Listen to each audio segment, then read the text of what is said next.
Bom dia! Opa, botei o fone.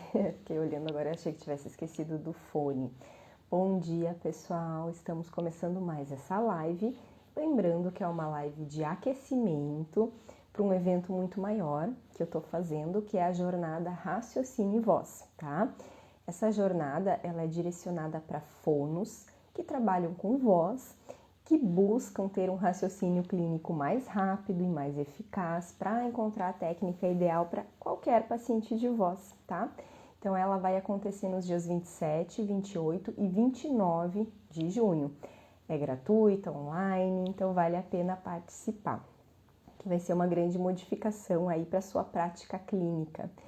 E nessa live de hoje eu vou falar sobre o motivo pelo qual eu acredito que você precisa ter um raciocínio clínico rápido e eficaz. Aliás, rápido. Hoje o tema é por que o raciocínio clínico precisa ser rápido, né? Por que será que eu preciso ter um raciocínio clínico rápido? Não posso ter mais tempo aí para pensar, para refletir. Então, eu vou falar sobre esse tema nessa live de hoje. Vocês podem aí ficar perguntando, né? Fazer as perguntas que vocês queiram e conversando comigo ao vivo aqui, tá bom? Então vamos lá, pessoal. Por que será que o raciocínio clínico precisa ser rápido? Na semana passada eu já falei com você sobre a questão do raciocínio clínico, né? O que o raciocínio clínico é aquilo que nos norteia com relação às nossas decisões, às nossas condutas, é a raiz daquilo que a gente faz, né? As nossas decisões, elas precisam ser muito acertadas, porque é a gente que está guiando o paciente nesse processo aí da fonoterapia. E por que nós precisamos fazer isso de uma maneira rápida? Por que esse raciocínio precisa ser rápido? Em alguns casos, a gente até tem um pouco mais de tempo, né? Assim, às vezes eu falo, tem gente que me pergunta assim, ai, Mara, mas vou atender meu primeiro paciente, como é que eu faço para demonstrar mais segurança? Enfim, eu digo assim, sempre vai ter o primeiro paciente. Eu já tive o primeiro paciente, você que está assistindo já teve o primeiro paciente, todo mundo já teve, né? E já sabe que, assim, eu digo que a gente tem que aceitar que o segundo paciente atendido, ele vai ser um pouquinho melhor atendido do que o primeiro, o terceiro vai ser melhor atendido que o segundo e assim por diante, né? Não tem como a gente iniciar, né? Vou pegar o primeiro paciente e já vou ser a pessoa mais perfeita do mundo, isso não tem como. Mas a gente também tem que buscar ir atrás. E assim, para quem tá começando, às vezes eu até falo, olha, faz o seguinte, ó, estuda primeiro a avaliação, né? Porque você vai atender o paciente, você primeiro tem que saber avaliar, precisa saber coletar. E se o paciente perguntar alguma dúvida que você não saiba, né? Diga que você precisa primeiro fechar a avaliação para poder depois responder isso para ele. Aí você vai ter mais tempo para elaborar, né? Para pensar, refletir. Mas isso no início, assim, né? Depois de um tempo, a gente precisa ter um raciocínio mais rápido.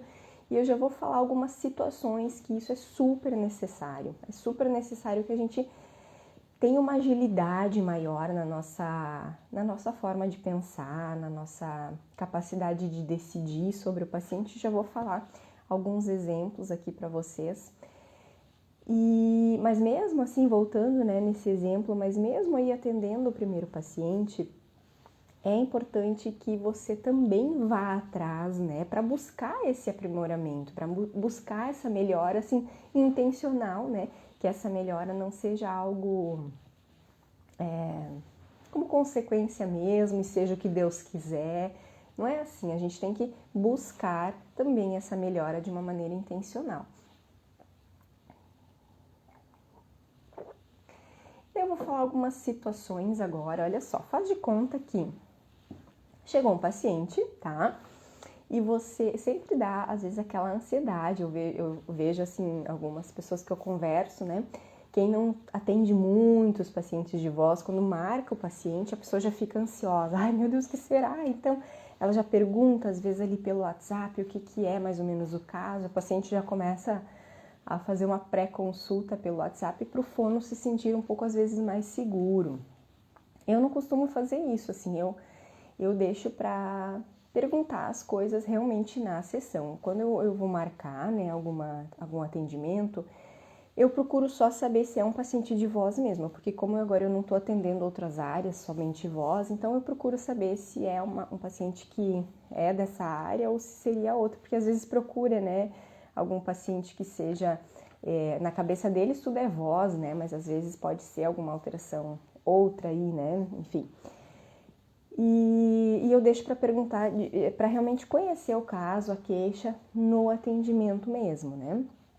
E aí, assim, o que acontece? Às vezes o paciente ele vem no atendimento como a primeira busca, às vezes ele procurou o fono, foi a primeira pessoa que ele procurou, tá? Não procurou médico, nem sabe ainda, né, que precisa procurar um otorrino. E a gente vai orientá-lo, né? Então, assim, nessa primeira sessão a gente até tem um pouquinho mais de tempo, vamos dizer assim, fazer uma anamnese completa, refletir, claro que com o tempo a gente precisa também já ter um raciocínio bom assim na anamnese, até para a gente saber o que nós precisamos perguntar, o que é importante perguntar, porque depois quando você sentar e fazer análise do caso, para não chegar e acontecer, poxa, não perguntei tal coisa. Às vezes acontece, né, quando eu vou dar alguma supervisão de caso, eu pergunto coisas, né, para o fono e ele fala assim, poxa, isso eu não perguntei, né, isso eu não me liguei que tinha que perguntar. Então, óbvio que com o tempo a gente precisa também já nos aperfeiçoar para essa questão da anamnese também. Mas, às vezes, o paciente, aí a gente encaminha, né, o paciente para otorrino, para avaliação com otorrino, mas às vezes ele chega já com a avaliação do otorrino feita. Às vezes o otorrino que já encaminhou e ele começa a perguntar dúvidas mais assim com relação à patologia e tal. E óbvio, né, gente, na avaliação, depende da pergunta, a gente precisa falar, olha, eu preciso primeiro fechar a tua avaliação para fazer a análise, para depois te responder com maior assertividade, né, essa resposta. Não vou responder qualquer coisa e depois vou ter que voltar atrás e mudar. Então, isso é algo bem importante, assim, que eu já deixo de conselho, né, em muitos casos. Já vou dar um exemplo também disso. Mas em outros casos tem perguntas que o paciente quer saber, que são perguntas pontuais e a gente precisa saber responder ali, né? Não dá tempo de, peraí, vou pesquisar nos livros, vou pesquisar em artigos, vou mandar mensagem lá para minha professora, sei lá para quem, para saber disso. Às vezes dá tempo, né? E outras vezes não.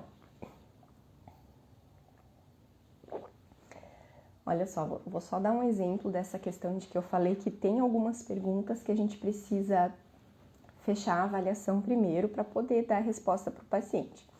Esses dias eu recebi uma pergunta de uma fono que era assim, ela estava muito angustiada, porque ela precisava definir um número de sessões que o paciente ia...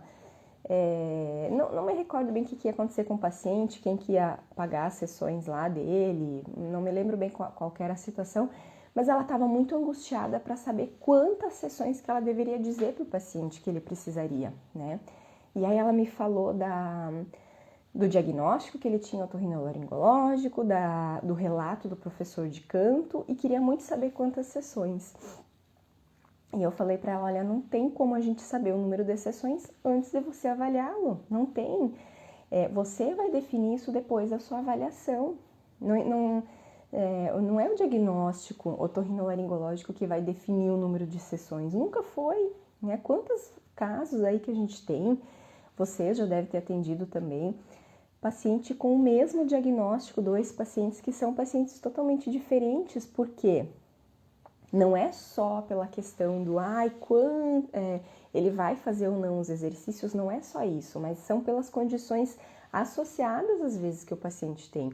Vou dar um exemplo muito escrachado aqui para vocês entenderem.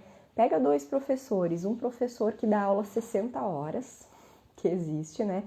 Dá 40 horas no município, 20 horas no estado, e um outro professor ou um outro paciente que, sei lá, desenvolveu um nódulo, mas aí em função de um processo de refluxo que acabou tendo uma demanda maior num período X e depois já está diminuindo. É diferente o tratamento. qual desses pacientes será que vai ter um prognóstico mais favorável e mais rápido? Né? Então, óbvio que aquele paciente que teve um processo de refluxo, na hora que trata o refluxo já vai cessar aquela causa ali.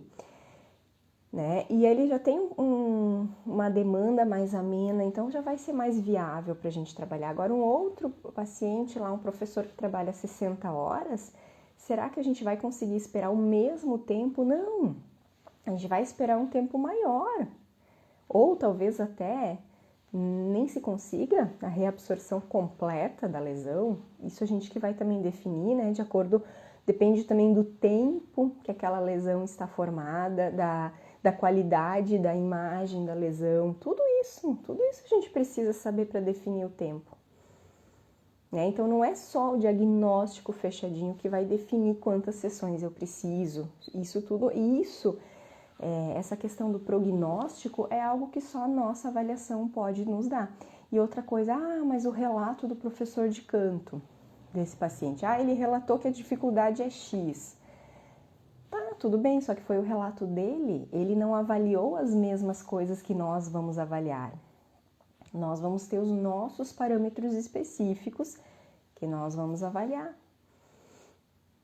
Então, ele não relatou tudo, entenderam? Que a gente vai avaliar. Então, isso é um aspecto, assim, que é um dos aspectos que a gente precisa realmente concluir a nossa avaliação para poder responder. Mas tem outras perguntas que o paciente faz e ele quer a resposta na hora, ele quer saber na hora, né? Por exemplo, já contei, acho que para vocês, alguma situação assim, o paciente ele tem uma lesão X. Aí ele vem, né, com o laudo ali para vocês e pergunta, essa lesão aqui dá para reabsorver com a fonoterapia? E aí você vai ter uma resposta simples, né? Sim ou não, pode até dizer sim, mas depende de alguns fatores. Sim, mas eu vou avaliar para ver o seu caso, para ver o tempo. Ou eu vou dizer, não, essa lesão a gente não reabsorve. E isso é uma coisa que a gente não pode voltar atrás. Eu já dei uma supervisão de caso com uma fono que atendeu um paciente com cisto vocal. E ela falou para o paciente que o cisto dava para reabsorver. E eu falei, não dá para o cisto, você não reabsorve. Ela, como assim? Como? Mas o que eu vou fazer então? Eu digo, não, você não vai reabsorver o cisto. Não é isso que a gente trabalha na fonoterapia. Então, esse tipo de pergunta, às vezes o paciente faz e a gente precisa responder de uma maneira pontual. Claro que sobre lesões, né, é ainda um pouco mais fácil, porque é o quê? Você estudar, né, sobre as lesões, sobre a anatomofisiologia que eu falei para vocês na sexta-feira, né, que eu comentei que é a base para a gente ter um raciocínio, é conhecer a anatomofisiologia. Bom dia, a Salete falando que hoje conseguiu assistir, que bom que você está aqui. Bom dia, bom dia. Então, estou falando sobre o porquê que o raciocínio clínico precisa ser rápido, tá? É uma coisa que eu acredito, eu acho que a gente tem que ter um raciocínio rápido, né? Ele não só precisa ser um raciocínio adequado, que contemple as necessidades do paciente, mas ele precisa ser rápido. E eu estou aqui, justificando, dando alguns exemplos do porquê que eu acho que ele precisa mesmo ser rápido, tá? Então, eu tô dando esse exemplo de que muitas vezes o paciente ele já vem do otorrino e ele já vem com o diagnóstico e ele já faz algumas perguntas aí. E a gente precisa, né, saber responder. A gente não pode demonstrar também insegurança, sabe? Porque eles percebem isso. E isso muitas vezes, essa insegurança que a gente demonstra, que o fono demonstra aí, é um fator para o paciente às vezes pensar que ele não vai fazer a fonoterapia com este profissional, né? Existem vários, então ele vai querer que alguém guie, né, esse processo, alguém que saiba do que está fazendo. Isso a gente pode pensar em qualquer situação aí da nossa vida, né? Quantas vezes que a gente consulta com algum profissional, enfim, e se a gente percebe que aquele profissional não ficou muito seguro, a gente não confia. Estou falando, por exemplo, médicos, né? Às vezes a gente fica, mas será que eu vou tomar aquela medicação? Não senti muita firmeza, vou procurar outro para ter certeza, tá? Então, a gente tem que demonstrar essa segurança aí pro paciente. Outras situações, assim, também, né? Por exemplo, tô aqui falando de responder, né, perguntas para avaliação. Deixa eu dar um outro exemplo também sobre, às vezes, quando a gente precisa mudar alguma conduta em cima da hora. Deixa eu só ler um comentário aqui. Concordo com você, às vezes eu preciso interromper a anamnese para responder dúvidas do paciente. É verdade, às vezes acontece. E aí, só puxando esse gancho aí dessas dúvidas do paciente, acho que já falei para vocês em outras oportunidades, assim, mas a gente precisa, assim, ver quais as dúvidas que a gente vai responder, né? Às vezes a gente precisa deixar ele mais seguro, né? E até para ele entender que a gente sabe do que a gente está falando, mas tem coisas que não é o momento ainda, né? Como, por exemplo, ele vai perguntar sobre assim, ó, eu posso fazer tal coisa, eu posso... e água gelada, isso e aquilo, e agora... Que hora que eu faço o exercício? Calma, né? Isso eu preciso primeiro avaliar para poder entender essa questão da quantidade de exercícios, que hora que você vai fazer o exercício, qual é o exercício, dá para continuar fazendo esse exercício ou não, né? Então, assim, perguntas com relação a condutas mesmo que a gente vai tomar, eu acabo deixando, espera um pouquinho, deixa eu terminar, né? Às vezes até naquele mesmo dia eu já consigo no final da sessão responder para ele. E claro, o paciente tem alguns que variam, né? Tem uns pacientes que perguntam muito, tem outros que perguntam menos, e aí a gente vai manejando aí essa questão. E citei para vocês assim que tem casos que a gente precisa mudar as nossas decisões. Por quê? Porque às vezes acontecem coisas ali no meio da terapia que não estavam previstas no início e aí a gente precisa às vezes modificar. Agora não me vem algum exemplo, deixa eu pensar. Por exemplo, me lembrei de uma coisa clássica, né? Às vezes a gente programou aquela sessão para aquele dia, com os exercícios tais e tais, o paciente chega com dor de garganta, ou ele chega com uma gripe. E aí, será que vale os mesmos exercícios que eu já tinha planejado? Muitas vezes não, e aí eu preciso repensar o que é que eu vou fazer com ele naquela sessão, ou vou mandar ele para casa. Não, né, gente? Se o paciente veio, nós vamos fazer o atendimento, só que a gente vai adequar o atendimento para aquela situação daquele dia, né? Ou, enfim, diversas situações aí que podem acontecer. Me lembrei mais dessa questão agora da gripe, que não é todo exercício, não é os mesmos exercícios que eu planejei que vão valer para aquela situação. Ou uma outra intercorrência que o paciente teve, tá? Ele chega ali, a gente tem que mudar na hora. E aí não dá tempo para eu, né? Meu Deus, vou rever, vou estudar, peraí que eu vou procurar no Google. Não dá tempo. A gente tem que pensar ali junto com o paciente na hora e orientar o correto para ele. Por exemplo, ele tá com uma gripe. Aí eu não tenho tempo para mudar, vou fazer o que eu tinha planejado sem pensar nada. O que acontece? Ele vai para casa, vai seguir fazendo os exercícios em casa e a gente sabe que o paciente com gripe, por exemplo, ou uma rinite, uma alergia respiratória, muitas vezes ele está com edema de laringe, um edema temporário, mas ainda assim está com edema. A gente vai fazer exercício sonoro com aquele paciente e pode piorar uma determinada situação de laringe. Então a gente precisa repensar, né, o que nós vamos fazer e ao mesmo tempo fazer com que aquela sessão seja produtiva.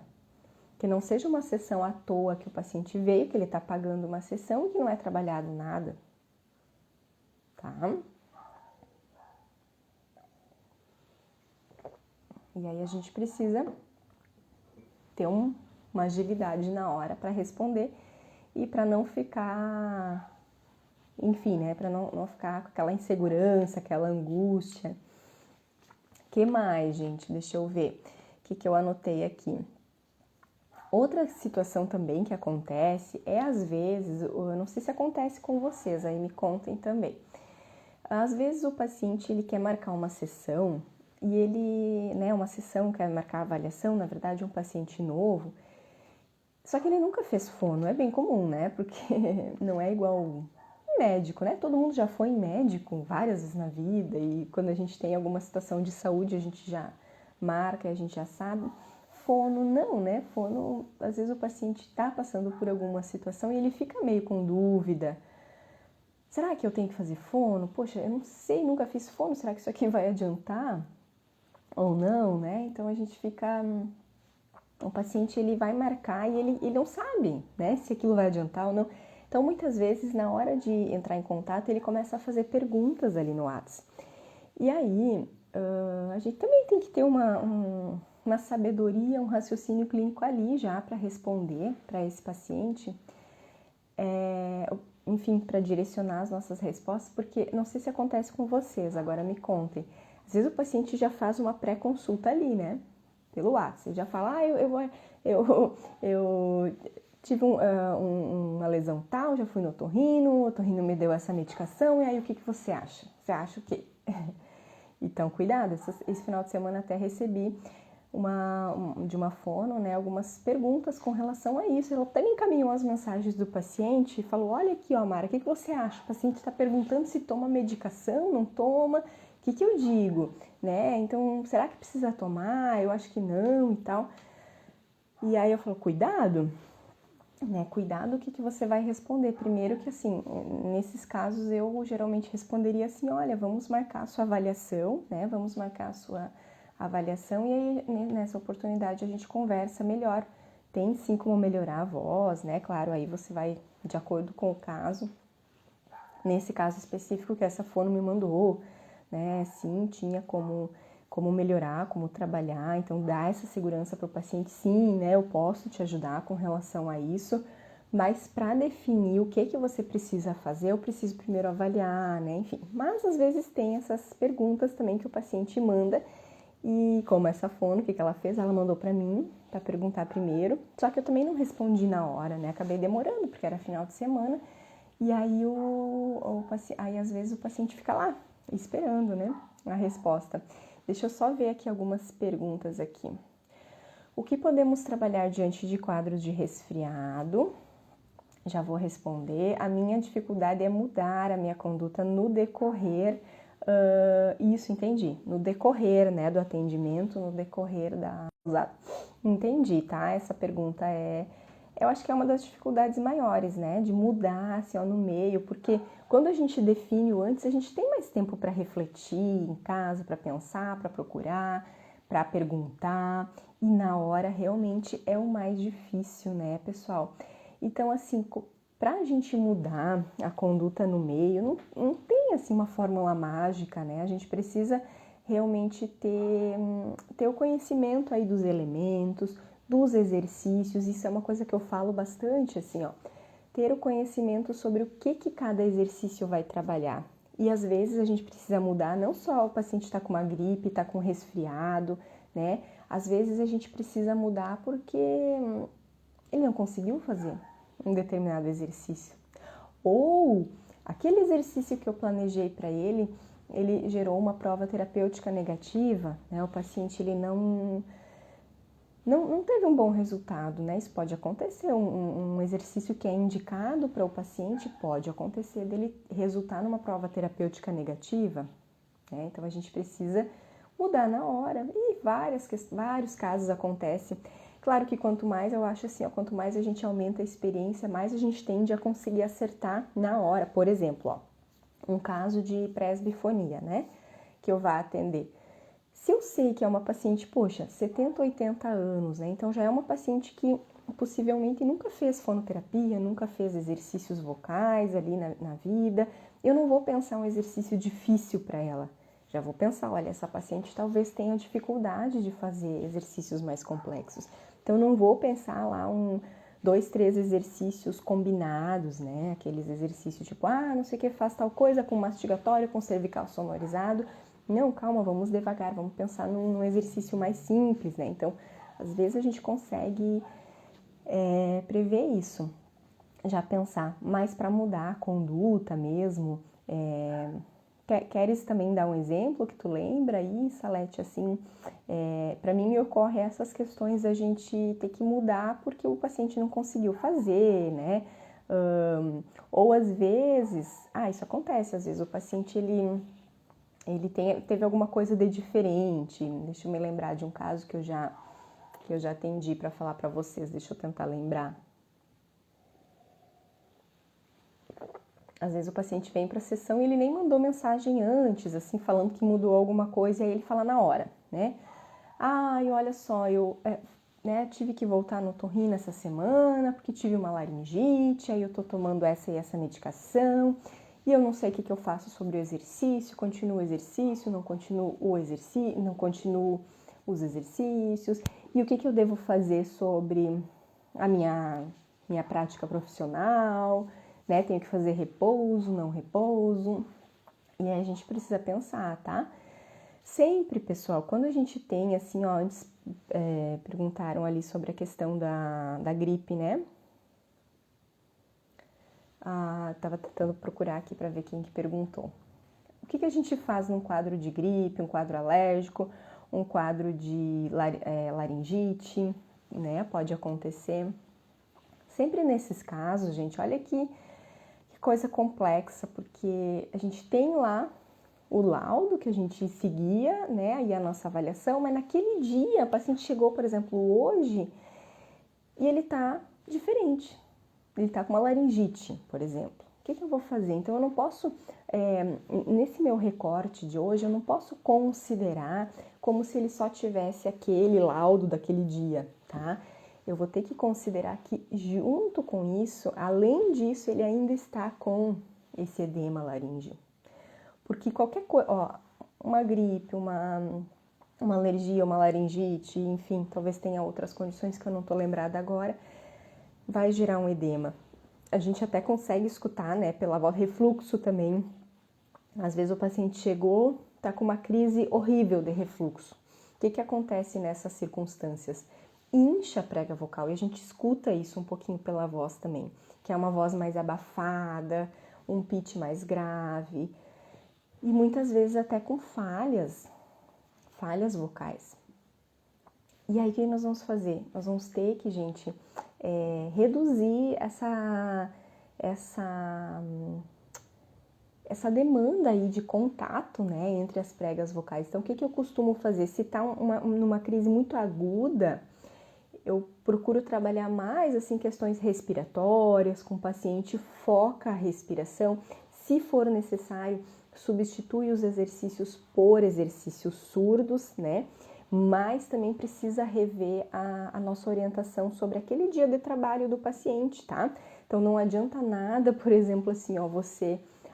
tem que fazer repouso vocal. Então, na sessão, nós só vamos fazer exercícios surdos, né? Para não causar impacto nas pregas vocais. O paciente vai sair da sessão e vai ficar 8 horas falando direto no trabalho dele. Então, daí não adianta. Se ele não tem como, se é um caso que, às vezes, ele até tá de atestado, aí tudo bem.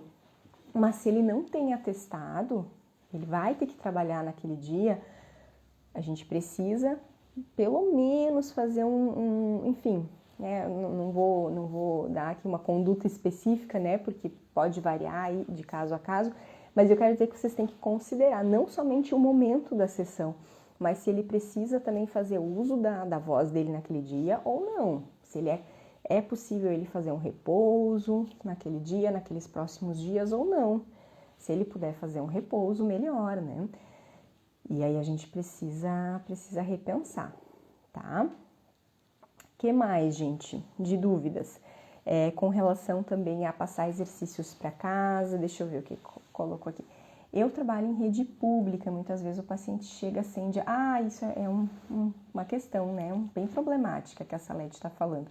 Então, muitas vezes o paciente chega sem diagnóstico, né, eu começo as terapias do básico, aconteceu de eu começar a dar exercícios, disfonia funcional, e depois foi feito o diagnóstico com paralisia. Pois é, Salete, isso aí é um problema complicado, né? Eu também falei recentemente com uma fono que aconteceu isso, é muito complicado, porque no sistema público vai vindo, né, os pacientes aí da fila de espera, e às vezes você começa a atender, esse paciente não tem diagnóstico otorrinolaringológico. Eu conversei com uma fono, até foi semana passada, e ela me falava sobre isso, né, como é demorado às vezes para conseguir o diagnóstico, e aí assim, é realmente bem delicado para você começar a trabalhar, porque às vezes vem uma surpresa sobre o diagnóstico, gente, assim, ó, não é nós não temos aptidão para dar diagnóstico laríngeo, e eu acho assim que é difícil, né? Eu nem sei o que dizer para você, porque eu sei que não depende da gente. Quando a gente está trabalhando num sistema público, assim, né? No SUS, a gente não é a gente que decide, né? Como quando você está no seu consultório, você decide quem que vai atender, quem não vai atender, né? Mas o sistema público não tem muito como tomar essa decisão. Mas eu acho assim, quanto mais a gente conseguir conversar com a nossa, enfim, com a gestão, né? Geralmente são enfermeiros que trabalham na gestão e tentar, né, fechar esse fluxo, assim, de tentar fazer as pessoas entenderem que precisa primeiro o diagnóstico. Então, às vezes você recebe um paciente, né, ali pelo SUS e ele tá na fila de espera para a avaliação laríngea com o otorrino.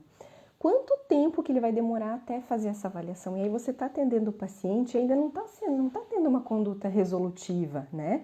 Então ele vai ficar ali ocupando uma vaga, um horário enfim, dentre esses horários que você atende, e ele não vai estar, né, andando a fila de espera. Então tentar, talvez assim, poderia te dar essa sugestão de tentar fazer a tua chefia, né, entender que quando você já tem um resultado de otorrino, você consegue ter mais assertividade na tua conduta. Só que eu sei que é muito mais complexo do que só isso, né? Porque às vezes também assim, ó, aqui no estágio de voz da Univale também acontece isso, porque também a gente atende pelo SUS. Às vezes o paciente ele faz o exame com otorrino, daí que ele entra na espera para fazer a fonoterapia. Aí quando ele vai vir para a fonoterapia já passou 6 meses do exame. Complicado, né? Então precisaria, não sei como, aí eu não faço ideia, né, como poderia te ajudar, mas seria bom se tivesse um fluxo melhor aí, né? Tipo, o paciente vai primeiro pro otorrino e daí já viria para fono, enfim, não sei, mas é realmente muito complexo quando você precisa começar um atendimento e você ainda não tem o laudo. Então a Salete ele deu um exemplo bem interessante, né? Então ela começou a tratar como uma disfonia funcional, claro, porque a gente não consegue dar o diagnóstico ouvindo a voz, né? Claro que a gente pega os elementos da anamnese e a gente já vai meio que suspeitando o que pode ser. A gente faz isso, né? Usando o raciocínio clínico. Pega os dados aí que ele vai falando e a gente já vai tendo uma ideia com relação à suspeita, né? Daquilo que a gente acha que é, mas a gente não tem como ter certeza, né? Então é bem complicado essa questão. Eu até, na aula de voz da semana passada, eu até estava conversando com os alunos sobre a papilomatose respiratória, né? Não sei se algum de vocês já atendeu algum caso, né, de papiloma laríngeo, que é um dos casos, assim, complicados, porque um papiloma laríngeo, ele vai trazer também um sintoma de rouquidão, irregularidade, depende ali do local que ele está, né? Enfim, pode gerar uma fenda, pode gerar então soprosidade, mas se a gente ficar fazendo exercício com o paciente com um papiloma ali ativo, a gente pode causar um prejuízo bem grande até com relação à vida dele, né? Porque pode romper aquele papiloma e o sangue contaminado pode, enfim, ser direcionado aos pulmões. Então, assim, é muito complicado, né? Quando a gente tem que fazer atendimento e não tem esse respaldo de um exame de imagem. É bem complicado, mas a gente vai lidando, né? Nem sempre a gente tem alguma situação que seja ideal, mas a gente vai trabalhando com relação a isso. O que mais, gente? Me contem aí alguns né, situações que vocês pensam que é difícil tomar uma decisão rápida. A gente falou sobre isso quando o paciente vem com um quadro aí diferente do habitual, né? Quando a gente está atendendo ele, de repente vem com um laudo novo ou vem com algum diagnóstico novo. Às vezes a gente encaminha esse paciente, por exemplo, para o neuro, e aí de repente ele traz, né, o laudo, o parecer do neuro, né? E aí o que a gente vai dizer de acordo com esse laudo, né? Às vezes a gente tem que fazer como a Salete comentou, às vezes a gente vai mudar aquilo que a gente estava fazendo de acordo com esse novo laudo. E aí também a gente tem que, né, ir explicando isso para o paciente de uma maneira clara, né, uma maneira íntegra, mas de uma maneira também que ele possa entender. que ele consiga entender por que a gente está modificando essa nossa conduta naquele momento, para que ele não sinta que é um erro, que foi feito alguma coisa errada. A gente tem que... Eu sempre gosto de explicar tudo para o paciente. Eu falo assim, ó, que o paciente melhor é o paciente mais orientado. Paciente que está entendendo, né, por que a gente está fazendo isso. E outra coisa, né, gente, quando a gente precisa mudar, às vezes, a conduta também de outro profissional. Quantas vezes acontece que vem um paciente que ele já passou por fono antes, né, e às vezes ele, porque a fono anterior fazia tal e tal coisa comigo. E às vezes acontece que é um fono que não trabalhava com voz especificamente, né, que talvez não tenha um conhecimento tão aprofundado, e às vezes a gente precisa mudar a conduta. E aí? Então a gente tem que também, de uma maneira ética, com certeza, né?